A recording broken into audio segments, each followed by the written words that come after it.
Just when you thought it was safe to throw away your VCR. Hey, what's up, meatballs? Mr. Meathook here.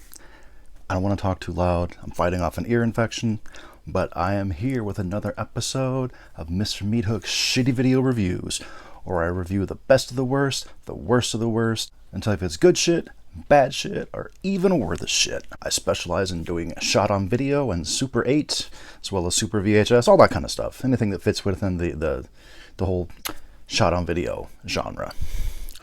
Today, I am very happy to be able to talk about the 2020 shot on VHS Spirit Animal,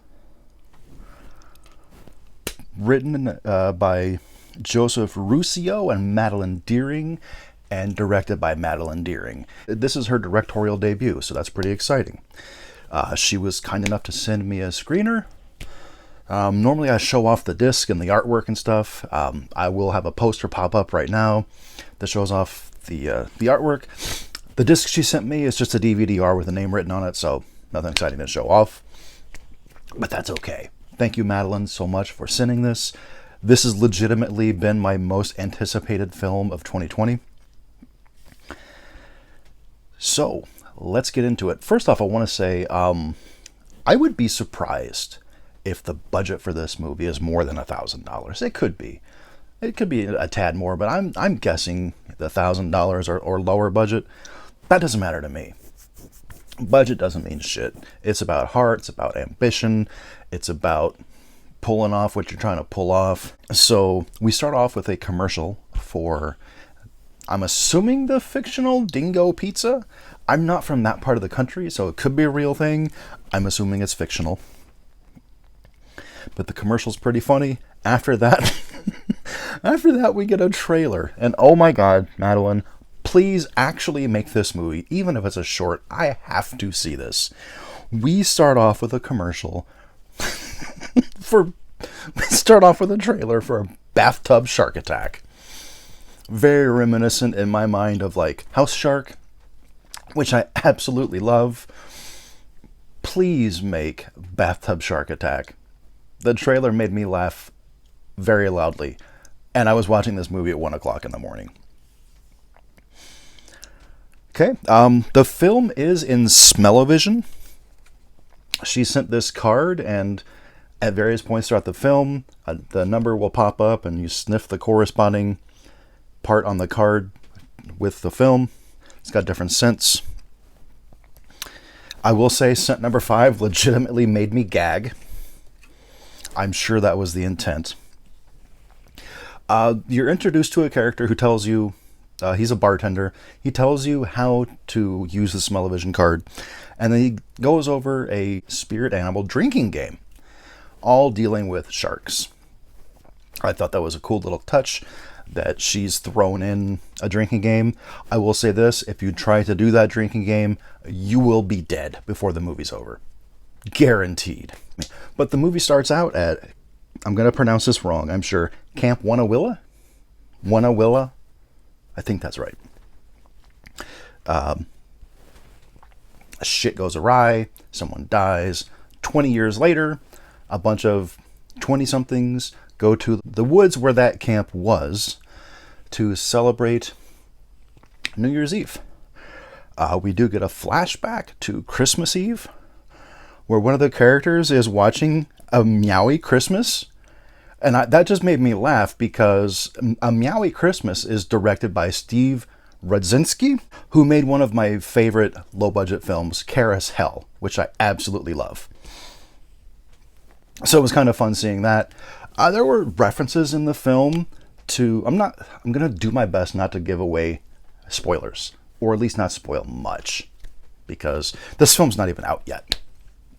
So, but yeah, there was a sleepaway camp reference that I caught right away.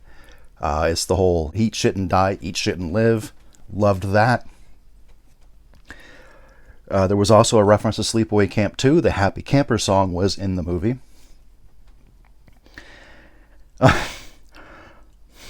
Madeline is in the movie.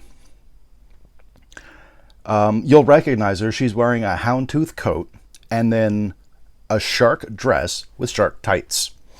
And her death, like I said, I will try to keep the spoilers as minimal as possible. Her death, I can tell, was absolutely inspired by Todd Sheets, the shot on video maestro. If she tells me that wasn't inspired by Todd Sheets, I'm going to call bullshit, because that was absolutely inspired by early Todd Sheets. But before she dies, we see her stumble across the Camp Wanawilla sign laying in leaves. It's a bad effect, but I fucking loved it. There's a spider that runs across the sign. But it's a Halloween spider drugged by a string, and that shit made me laugh. I took a lot of notes for these guys, and I don't usually take notes at all. I usually just like shoot from the hip, so bear with me.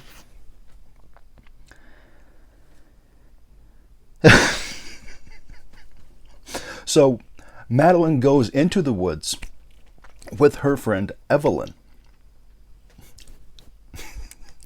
Evelyn is sitting down waiting for Madeline. There's a guy in a dog mask in the woods going, woof woof, bark bark, arf arf. And Evelyn says, is that a dog? I fucking died. I had to give myself CPR because I died. This movie's so much fun, guys. Like, seriously. There's minor flaws with it, but it's a directorial debut. It's shot on video. I'm sure a lot of the flaws are intentional. Some of the problems, for example, you can tell sometimes in the same scene that they've used the onboard mic on the video camera, which is probably just an older camcorder. I'm guessing VHS-C. I don't know. I didn't see the camera. It could be a full-fledged VHS camera. I don't know. But you can tell sometimes they're using the onboard mic, and then other times they've done ADR and replaced the sound later. With one woman in, I think it was Lisa. I think the character's name is Lisa. There's one scene where they're by the campfire outside, and her dialogue at times doesn't match up with her lips don't match. It's out of sync, is what I'm trying to say. And like, it's really kind of tinny and echoey. Like, you can tell she was recording like maybe in a small room that didn't have much on the walls. There's a scene where a guy throws a burger at a cow, and the cow says, "Ba-dum-bum-bum, I'm loving it," as well as, "We have the meats." So McDonald's and Arby's references. That shit made me laugh. The blood was a little odd colored, and it had a strange consistency. I chalked that up to the budget.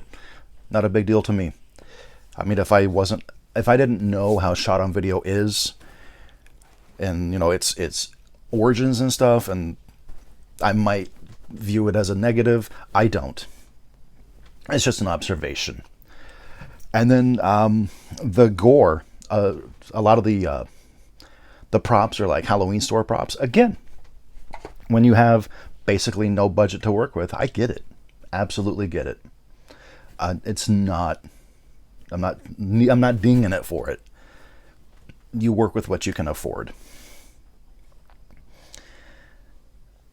There's a scene where they burn a mask, and I was kind of sad as someone that collects Halloween masks. I know there's none behind me. I have very limited space. They're all in storage, but I collect Halloween masks. So there was a scene where they burned a mask. It kind of made me sad. There was a talking tree, the tree of life, that I'm guessing is like cardboard or like a really thin plywood, because you can see its mouth move, and it's like, it's just got teeth. It's very obviously not a tree, but I don't care. There was 3 original kills. One of them dealt with a straw. One of them dealt with a pizza cutter. That one had the pizza cutter scene had very impressive gore, especially considering the budget. And then the third original one was a death dealing with a banana. That scene in particular, I got a very Polonia Brothers mixed with street trash vibe from that. So correct me if I'm wrong, Madeline, but that's what I got from that. There's a reference to The Room. Made me laugh. Overall, the sound design and the score were fantastic. It wasn't too synth heavy, but it seemed like all the music was original as well.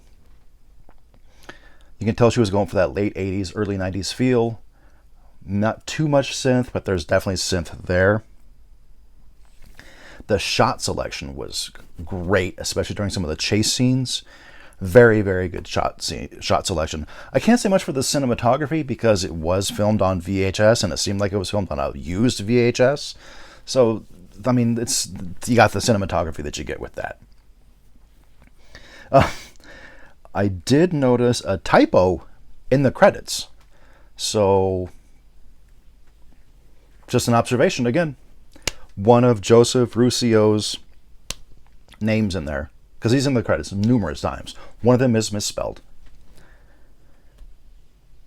And then one of the credits that made me laugh was for additional lighting. It was credited to the sun.